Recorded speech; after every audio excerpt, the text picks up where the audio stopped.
Well. I actually have a lot of questions about this song and what prompted this to be like the comeback. I mean, we were very harsh, and I thought the movie was very. I thought the song was very poor. I don't. But it's interesting to see other people's perspectives on it, right? Absolutely. So I'd love to see a hardcore defender, someone who wanted to fucking defend this song and say, "Look, man, I think everyone misunderstood it." I want to see that. Yes, me too. But there is a musical criteria that you have to follow when you make a song. However, you can also make whatever you wish. That does not necessarily, though, mean that then it's musically good. But it might mean that maybe we missed a couple of, maybe references or things or inspirations. I think yeah, this is brain rot. One single sort of word. like Gen Z, Lingo. like 周吉米 what the fuck? Jimmy. There's an image channel. That's very fun. Okay, shut out. This video is a defense of the hyperpop genre All right, bruv. Let's see what you got. Let's and see. critique on Gnarly's use of generative AI and Hybe America's somewhat tone-deaf marketing for this group. Gnarly's existence as a song that is released by Cat's Eye in 2025 is, I was about to say somewhat, I really want to say almost entirely traceable back to producer A.G. Cook's founding of the PC music record label in 2013, along with other collaborators such as Danny Harl and of course the late Sophie. The She's label She's everywhere. This girl is working so hard. I don't know, yeah, maybe, but she's the fucking girl that came up with that. She uses that sound a lot. Yeah, the art she does collective's 10 years of operation saw many think it's culturally her. significant and memorable contributions to the pop music landscape, experimental pop and hyperpop most especially. While the label halted operations in 2023, I would say the culmination of this collective in terms of pop culture took place that following year with the release of none other than Charlie XCX's 2024 this Brat was a album, which freaking- not even a year later has already well cemented itself into the pop culture knew, that's ethos. what I Brat said. is cherished culturally for a lot of reasons. It's unapologetically abrasive, but surprisingly personal and introspective despite It's not. Nah, mate. Just I because disagree. something is edgy or it may not seem like it has a lot of face value, it does not mean that then it has a deeper meaning. It really doesn't. Sometimes things are just what just they are. fucking shit. Yeah. its very grating exterior. It's a working magnum opus of an artist who had finally relinquished herself to her own interests in pushing the limits of pop music, disregarding the worry about poor performance or being misunderstood only I think the brashness that comes with this sort of like genre is literally the brand. It's literally the brand. It's Yeah, the marketing. Is the feeling. Is why you come to listen to this. It's the brand. But the best example I've got of it is you go to a modern art gallery, Yes. right, and you see some fucking weird artistic expression of something. And then, the artist or maybe the people that are really into that type of stuff will tell you this is actually a piece of art and it's, majestic and it's perfect. But in reality, what you're looking at is just a fucking puke. But if you want to overanalyze things and then... Yeah, there's always space for that. Sure, but you're not Vincent van Gogh. I mean, get fucked. Yeah, I do think that this particular track, I'll put it back on the table again, especially because we're referencing Charlie XCX and the actual Big up impact, Sophie as well, yeah. The impact of hyperpop in this particular way. It's on brand to be brash, to be sort of like anti-establishment to a certain extent. I think, however, disruptive. It very much wanted to be disruptive, and it achieved it. And it is pretty much what he wanted to be. Like the vision was clear. However, will I like this musically? No, because musically it's poor.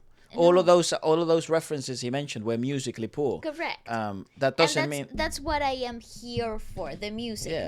Now, conceptually, a lot of things can pass the standard of what musical pop could be, but in terms of like what the actual structure of a track is, and people are gonna say, oh, but you guys are too serious. You're taking everything too serious. You're not really taking it at face value.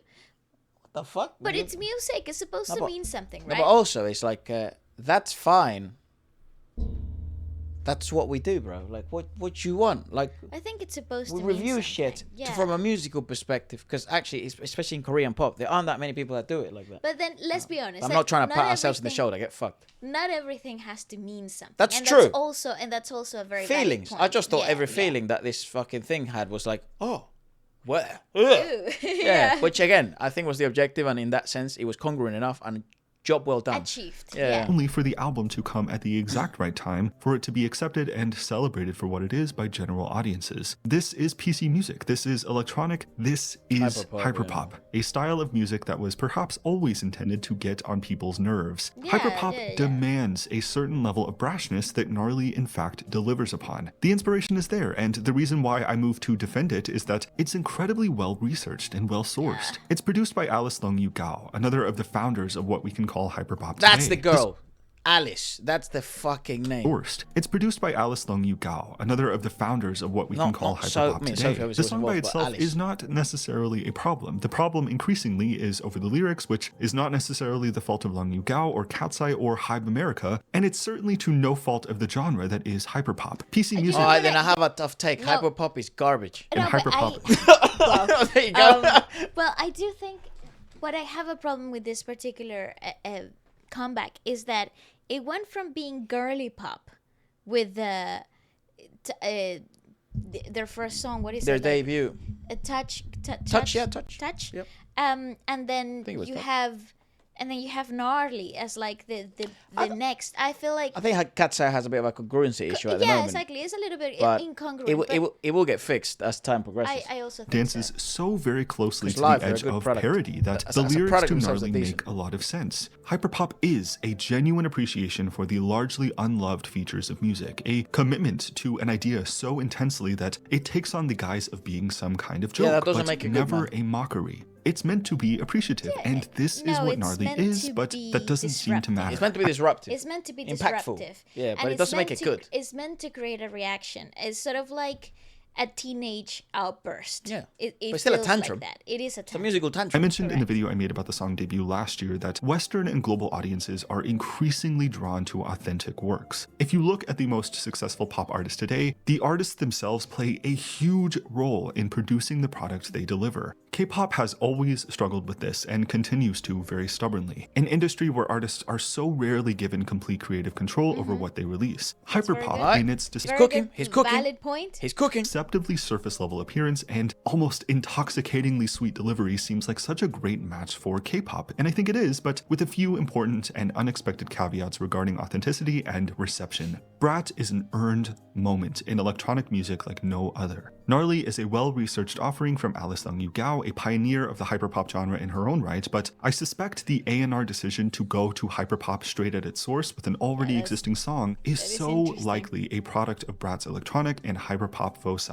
Gnarly is authentic in its intentions and is sourced not from the authentic, absolute it's right not people, and so authentic, how do we have a We're literally talking about all the references that he took. It makes it unauthentic. But however, though, the points that he's making are valid. They're absolutely correct. In terms of the authenticity of it, Yeah, but I don't even. in art, there's very little authentic sort of art because it's all a reproduction. all manufactured and Yeah, it was it's all all made. a reproduction of something that has already been made. There's only 12 notes in the scale. There's so much that you can come up with. No, but I think what it means by authenticity is like it represents their true. What do you call it? The true sentiment, the true value, the soul of the group. But And I thought it also- fucking didn't. I also think it could be a standpoint. We are so against everything that K-pop stands for. We will not abide by this sort of like rules of the genre. Whoa, I think you think that's what they're doing? I feel like this is like a statement. But perhaps we are not being bound by this particular genre that don't people are know. incarcerating in it. I don't know because I don't think they have been. I mean, I get they haven't been marketed as Korean pop, anyways. No, but I feel like a lot of people sort of like subcategorize them. But this could have very much could have been K-pop as well. This could have been done by a Korean pop group. Well, there is a whole subgenre of noise music, of noise pop, when it comes to that, and effects. And we have expressed our. NCT and SM actually is great at making some of these tracks, and Yes. so the statement stands. I think perhaps this is sort of like a we're going against everything that people are expecting us. It's probably definitely the weirdest. Not probably. I think it's I'll say fuck it. I think it's most likely the weirdest track of the year. conversation about authenticity when it comes to something like hyperpop. My overall defense of this song and genre is this. Go on. The work of Hannah Diamond, a former artist under the PC Music label, in all its appearance of gross artifice, was created by her. There's Okay. a story behind the presentation of Diamond's music, why it sounds the way that it does, but even today, that work is very divisive. It's largely misunderstood and rejected. The same goes for the Okay. work of Alice Long Yu Gao and even Charlie XCX. The Vroom Vroom EP in 2016 doesn't make them good musicians, man. It doesn't simply because they're divisive or misunderstood or they're very disruptive. That doesn't necessarily mean that the conclusion is, oh, they're great musicians. It might mean that they're decent creators, sure, but No, they're good artists. I will give it to Yeah, them. like 'Cause they're good the artists. level of commitment is very high, and then you do actually have to but commit that to does not. everything. But that does not mean they make good music. And again, this is tricky because it is art. So then the final very question is, subjective, yeah. what encompasses good music, and then that would lead us down another rabbit hole because there are technical aspects on how to judge music.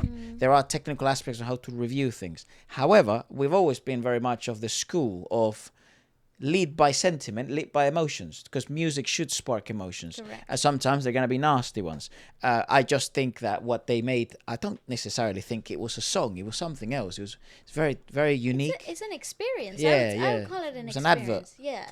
Charlie's first standard release venture with PC Music and Sophie was very divided among critics. Many people weren't sure how to receive or process this new sound and style on Charlie. It took a long time, many years of effort, to earn the moment that is everyone Brat. else, And even bro. then, the album's widespread celebration today was not something Charlie anticipated, and for a reason. The album is a triumph in electronic music with decent single tinges life. of hyperpop. She- But I we wouldn't be here actually have today never if seen Charlie her live. didn't take that first risk with Sophie in 2016. And so I guess all of this is to say Also, in the that not studio version of his song, like they don't say the word Tesla or Takis. They like Yeah, they changed Censored a few things. Charlie things, being yeah, they divisive did. should not be a surprise. That goes for fans, but also for Hybe America. Oh, they knew. I really hope Oh, they they didn't knew exactly anticipate where for the they were larger going, general yes. is historically a celebration of the unloved, and to be frank, it adopts the title of unloved for a reason. This genre is not for everyone. It's I like this guy. insanely risky for a It's a global very- group it's in a the very first year of balanced their career to perspective. tap into something this intentionally divisive. But if Cat's Eye can leverage this and really commit, we may have something here. Again, Charlie XCX and the Brat album would not be celebrated today without her previous works taking the bulk of the fall Yeah, of if they commit, misunderstanding this by could be critics. Yeah. down You a have to get interesting yourself through the rabbit door hole. first, and perhaps Gnarly is that first step. Or maybe it's just a one-off thing, I think and it we'll might go be a somewhere one-off thing, completely mate. different for the rest of this Because I I don't EP. think do this is think- gonna. Because I don't yeah. think this is gonna report the results that maybe they were hoping.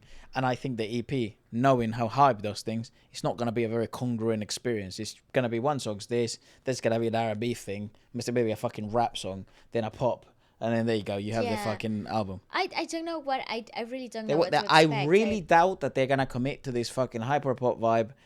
Boom, the whole album. Get fucked. I do not. They, I do they not won't think sell. that's I it. really don't doubt think that they that's will it. sell. They might sell later down the road because, oh my God, Cat's Eye was so unique. And that would actually be a statement that would be true. Mm-hmm. Because if they do continue down this path, there won't be anyone else like Cat's Eye. Correct. But whether that's going to hurt their popularity, their appeal to the mass market, for sure, because, you know, our mother, you think of, you know, maybe you have a sibling that doesn't listen too much of this stuff, just was on the charts, just was on the radio, very soft core listener of music.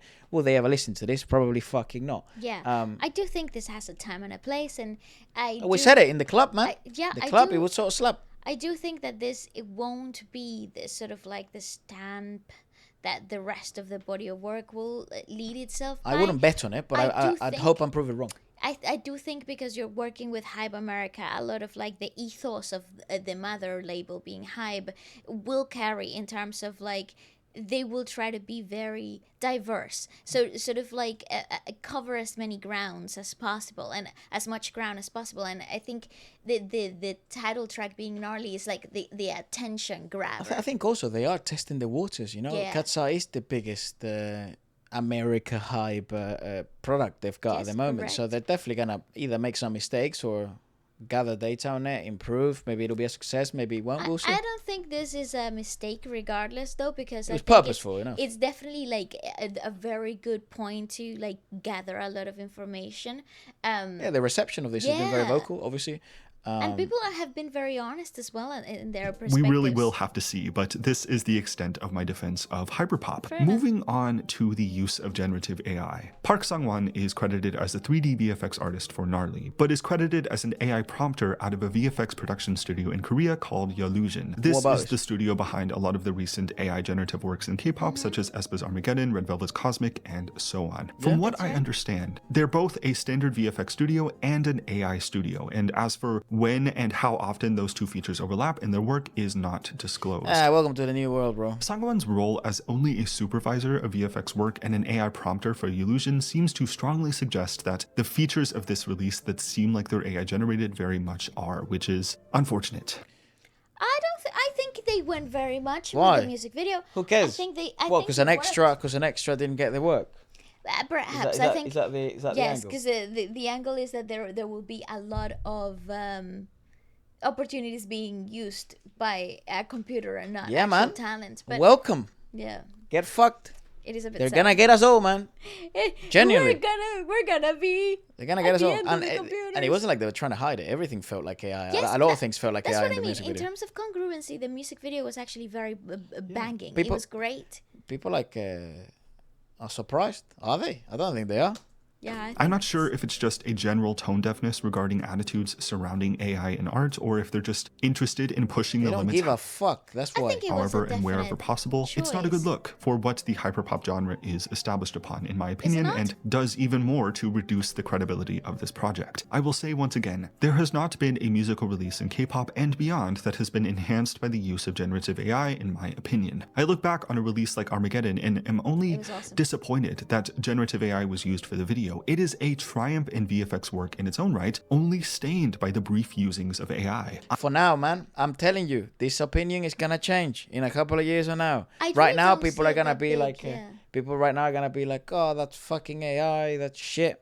Mate, it's here to stay. Like you can say that, And you know, they're integrated in everything. Everything, but, like- everything is using into artificial intelligence. a lot of you guys know, like we deal very closely with a lot of this K-pop groups and the teams, and some of our team represents a lot of their stuff, and it's like it's just the way it goes at the moment.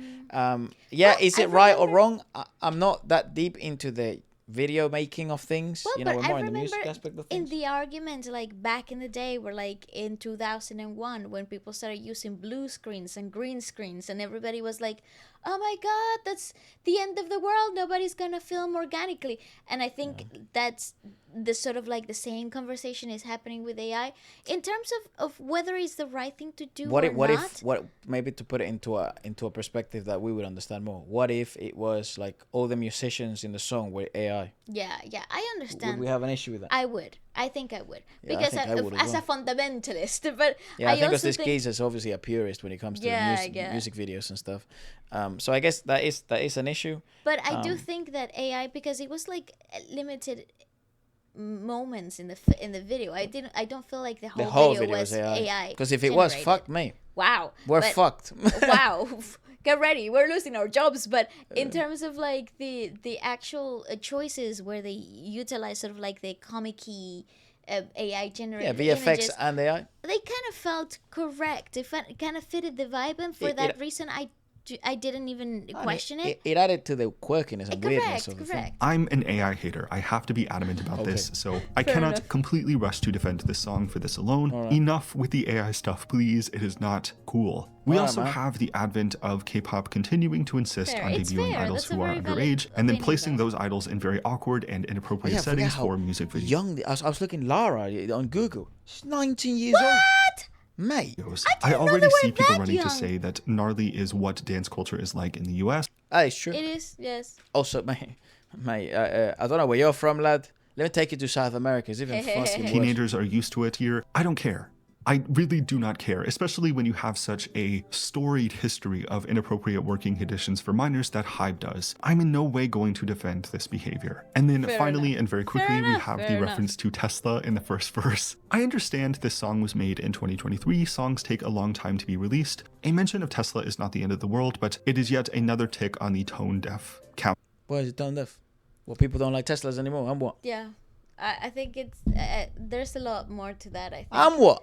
I think it has to do with Elon. Oh, right. Yeah. The guy that made Facebook. It certainly doesn't help the case No, that's not the guy. That's Mark Zuckerberg. Lizard Boy. of this song by any means, but it's mainly the first two things, the use of AI and the continued placing of minors in inappropriate Oh, some of them are minors, is it? Fucking hell. outfits and settings that I have to label this as a wary defense. Hive America is still getting so many things wrong. I hope They're they learning. We're so can young, become though. a little bit more sensitive, a little bit more proactive, or start to incorporate and credit Here's the thing, though. Here's the thing. Obviously, in the didn't know studio they were version, they so fixed a young. few things. Yeah, they're pretty fucking young. Wow. Here's the thing as well. I forgot. If they're doing hyper pop, the whole fucking argument that, you know, it's meant to be fucking explosive and divisive and whatever, wouldn't have made sense, even though it was 2023, so things were a bit different then, but wouldn't it have made sense as well that they did want to fucking be as well a bit on the edge with things as well? But most definitely. the input of their own artist, which seems to be the universal demand for global acceptance in pop music. I cannot name you a single popular artist in music right now who doesn't take part in the creation of their own work to That's not true. That's not true. Oh, mate, I can name you that's fucking a very hundreds. strong case that I can say. Yeah, Like, 'cause here's- people use almost like 'Cause- 18 'cause- writers 'cause- for like a song that doesn't need it. Because Like, here's the trick now, right? because you can just say a phrase, Yeah, and then man. you get credit. I came in the studio, right? And people won't know this because they're not in the world. I'm in the studio, right? And I go, oh, mate, what if instead of a G minor, we go a D minor, and then we just do the passing chord as a G minor, and we end on the D, and then the guy goes like, da, da, da, da. Oh, yeah, that works. Yeah, cool. Credits. Creds, You right? get creds. But let's make sure that that's me because it's my work. Let's make sure I'm in the fucking cred list. And then everyone else who did everything, arrangements, playing, fucking writing. Maybe I did a couple of words. But that's the problem with The this, majority of the work was done by someone else. And I just, I did maybe working 2% of the work. And then I get the credits. And that's a problem with like the idea of like the percentage of what actually goes through in an artist and the credits it's get redistributed in the song, because What do you mean royalties wise? no, I'm talking about the actual workload right. in studio when the body of work is being created, because the artist, the name of the artist, the face of this album could potentially say, I want to say, instead of dancing in the moon, I want to say swimming in the sea, and then that makes her or makes him a writer in the song. Doesn't particularly mean that there's like a complete creative It could go control. both ways. Is basically what you're trying to say. Yeah. Sometimes it could mean that Efra did write the whole fucking thing, or I wrote the majority of it, and then other people did help. But you don't get to know the whole story through Correct. creds. And as a matter of fact, it turns out labels and PR firms and everyone and managers and representatives have learned that it does matter to fans nowadays if the work does have some involvement to the original, to the person who's singing it. They you want the person singing it to have done something in the fucking authenticity. It helps to the authenticity of the project and blah blah. Yes. However, don't buy the whole fucking thing. It's like, oh, this pop artist write all her stuff.